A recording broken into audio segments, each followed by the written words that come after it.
The weather outside is terrible, so we're just gonna make some pancakes together, just like my grandmother used to do. I'm gonna tell you the secret, but don't tell my mom I told you so because she's the only one who cares that it's a secret.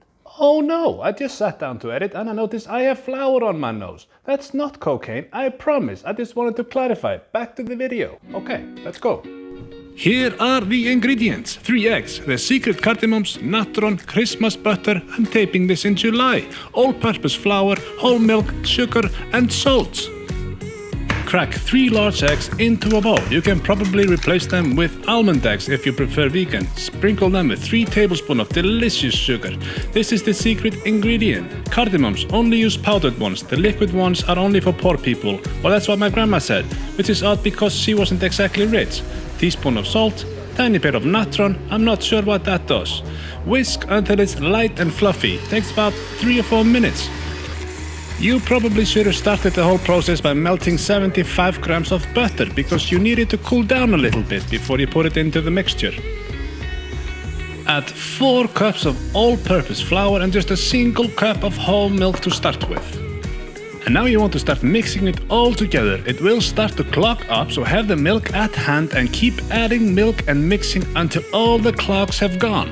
This shouldn't take too long, and if they don't go away, these clogs, then you probably f***ed up somewhere. Add the butter and just pour it in gently and keep mixing.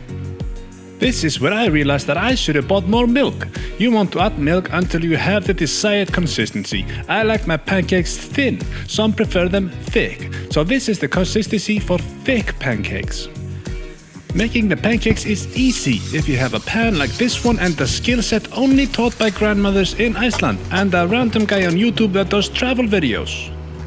You're not supposed to clean these ever, but if it really needs cleaning, then just use a stick of butter, heat it up and then wipe it off with a clean paper towel.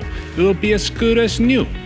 Now these pans are made in Iceland and they're hard to get outside of Iceland. You can order them online, but they're very, very expensive. If you are in Iceland, then you can pick them up in a hardware store. I have found something that's really similar on Amazon that you can order. It's an affiliate link, so you will also be supporting this channel. And thank you for that. And the butter is a little bit thick, but I don't have any more milk. Might have to go get some.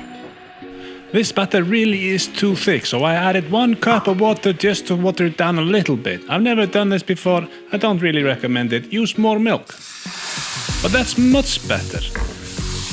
Now just let the dough flow into the edges of the pan. Yeah, this second one is much better. Now we just wait until all the wet spots are gone. That's what she said. Yeah, that is what she said, my grandmother. She did say that. When all the wet spots are gone, your pancake is technically cooked through.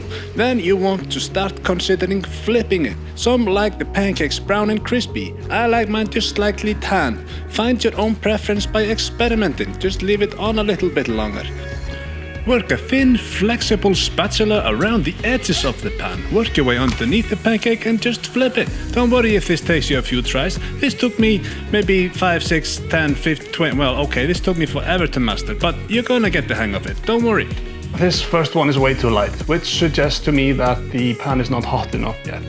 And if it's not hot enough, that's easy to fix. Just leave it on for a second and try again. And if it gets too hot, just wave it around for a second and let it cool down. Whoopsie, never mind. This is much better. This is how I like mine. Now just leave it on this side for a minute or 2 and then flip it onto a plate. And now just put an audiobook in your ear and repeat this about 50 times. Perhaps you should have made less batter.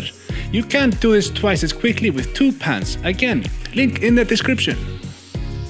Another thing you can do is actually just store the rest of the dough. At this point, I was giving up.